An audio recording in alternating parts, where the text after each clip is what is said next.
నమస్తే friends, welcome back to Shreshta kitchen. నేను మీ రవలి. ఇవాళ గుడ్డు కూరని ఈజీగా ఒక 10 నిమిషాల్లో ప్రెషర్ కుక్కర్లో టేస్టీగా ఎలా చేసుకోవచ్చో చూపించబోతున్నాను. ఇది గ్రేవీగా సూపర్ టెక్స్చర్తోని చాలా టేస్టీగా యమ్మీగా ఉండబోతుంది. ఇది రైస్లోకి, చపాతీలోకి ఎందులోకైనా తినొచ్చు. సూపర్ టేస్టీగా ఉంటుంది. ఇంత సింపుల్ అయిన ఎగ్ కర్రీ ఎలా చేసుకోవాలో ఇప్పుడు చూసేద్దాం. నేను ఇక్కడ స్టవ్ మీద ఒక ప్యాన్ పెట్టుకొని ఒక 1 టేబుల్ స్పూన్ అంత ఆయిల్ వేసుకొని కొంచెం పసుపు, కారం, ఉప్పు వేసుకున్నాను. ఇలా ఇవన్నీ కూడా ఒకసారి బాగా మిక్స్ చేసుకున్నాక ఇందులోకి నేను ఒక 6 గుడ్లను ముందుగానే బాయిల్ చేసుకొని పై పొట్టు ఏదైతే ఉంటుందో అదంతా కూడా తీసేసుకొని ఇందులోకి వేసుకున్నాను. ఇలా మంచిగా గుడ్లను మంచిగా వేంపుకొని కొంచెం గోల్డెన్ బ్రౌన్ రంగు వచ్చేంత వరకు మంచిగా వేంపుకొని దాన్ని పక్కన పెట్టేసుకుందాం.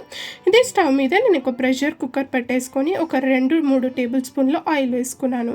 ఇప్పుడు నేను ఇక్కడ చూపించిన మసాలాలన్నీ కూడా ఇలా ఇందులోకి వేసేసుకోవాలి. కొన్ని ఎండుమిర్చి, లవంగం, ఇలాచి, దాల్చిన చెక్క, అలాగే జీలకర్ర నేను ఇక్కడ వేసుకున్నాను. అలాగే ఒక బిర్యానీ ఆకు వేసేసుకొని నేను ఇక్కడ వెల్లుల్లి రెబ్బలు కూడా వేసుకున్నాను. మంచి ఫ్లేవర్ ఉంటుంది. ఆ తర్వాత ఇందులోకి నేను ఒక 4 పెద్ద సైజు ఉల్లిపాయలని ఇలా సన్నగా పొడుగా కట్ చేసుకొని ఇందులోకి వేసేసుకున్నాను.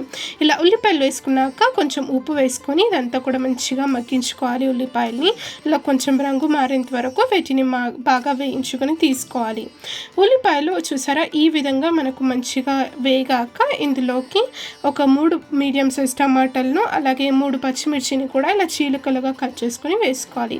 ఇలా టమాటా, పచ్చిమిర్చి వేసుకున్నాక ఒకసారి బాగా కలిపేసుకొని ఇందులోకి మసాలాలు యాడ్ చేసుకుందాం. నేను ఇక్కడ ఒక 1/2 టీ స్పూన్ పసుపు, 1/2 టీ స్పూన్ అంత అల్లం వెల్లుల్లి పేస్ట్ వేసుకున్నాను. ఒక 1 స్పూన్ అంత కాశ్మీరీ మిర్చి పౌడర్ వేసాను మంచి కలర్ కోసం. అలాగే 2.5 స్పూన్స్ మనం రెగ్యులర్గా వాడుకునే కారం పొడి వేసుకోవాలి. 1/2 స్పూన్ అంత ధనియాల పొడి, 1/2 టీ స్పూన్ మిరియాల పొడి, అలాగే ఒక 1/2 టీ స్పూన్ అంత చికెన్ మసాలా వేస్తున్నాను.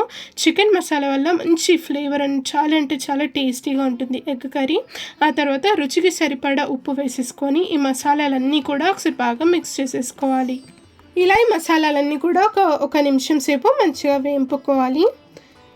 ఇప్పుడు ఇందులోకి వాటర్ పోసేసుకుందాం. నేను ఒక బౌల్ అంతా నేను ఇక్కడ వాటర్ తీసుకుంటున్నాను. అంటే ఒక చిన్న సైజు కప్ అంతా నేను ఇక్కడ వాటర్ వేసుకున్నాను.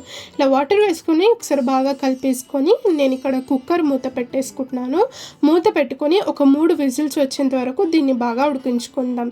మీరు కుక్కర్ యూజ్ చేయకపోతే డిష్లో నార్మల్గా చేస్తూ ఉంటే మూత పెట్టేసుకొని ఈ పేస్ట్ అంతా కూడా మంచిగా మగ్గేంత వరకు ఉల్లిపాయలు, టమాటాలు అన్నీ కూడా బాగా మగ్గించుకోవాలి.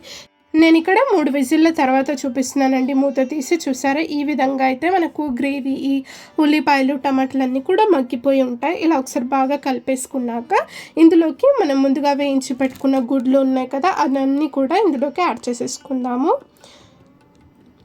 ఇలా ఎగ్స్ అన్నీ కూడా వేసుకున్నాక మనము ఎగ్స్ ఫ్రై చేసుకున్న ఆయిల్ ఉంటుంది కదా అది కూడా నేను ఇక్కడ కొంచెం వేసేసుకుంటున్నాను. మంచి ఫ్లేవర్ ఉంటుంది. ఇలా వేసుకున్నాక నేను ఇక్కడ ఒక 1 గ్లాస్ అంత వాటర్ పోసేసుకొని ఇదంతా కూడా ఒకసారి బాగా మిక్స్ చేసేసుకొని ఇందులోకి సన్నగా తరుక్కున్న కొత్తిమీర యాడ్ చేసేసుకుందాము. ఇలా కొత్తిమీర వేసుకున్నాక ఒక 1/2 స్పూన్ అంత గరం మసాలా వేసేసుకొని ఇదంతా కూడా ఒకసారి బాగా మిక్స్ చేసేసుకొని మరొకసారి మూత పెట్టేసుకొని మనము ఒక్క విజిల్ వచ్చేంత వరకు మంచిగా దీన్ని ఉడికించి తీసుకుందాం. మంటను హై ఫ్లేమ్లోనే పెట్టేసుకొని దీన్ని బాగా ఉడికించుకుందాం. ఇలా ఒక విజిల్ వచ్చాక నేను ఇక్కడ స్టవ్ ఆఫ్ చేసేసి ఎయిర్ అంతా కూడా రిలీజ్ అయిపోయాక నేను ఇక్కడ ఓపెన్ చేసి చూపిస్తున్నాను. చూసారా ఈ విధంగా అయితే మనకు కర్రీ రెడీ అయిపోతుంది. ఈజీగా సింపుల్గా ఒక 10 నిమిషాల్లో మనం దీన్ని ప్రిపేర్ చేసేసుకోవచ్చు. కుక్కర్లో లేకపోతే నార్మల్గా డిష్లో అయినా ప్రిపేర్ చేసుకోవచ్చు. చాలా అంటే చాలా టేస్టీగా ఉంటుంది. తప్పకుండా ట్రై చేసి మీకు ఎలా కుదిరిందో నాతో షేర్ చేసుకోండి, లైక్ చేయండి, సబ్స్క్రైబ్ చేసుకోండి. Thank you.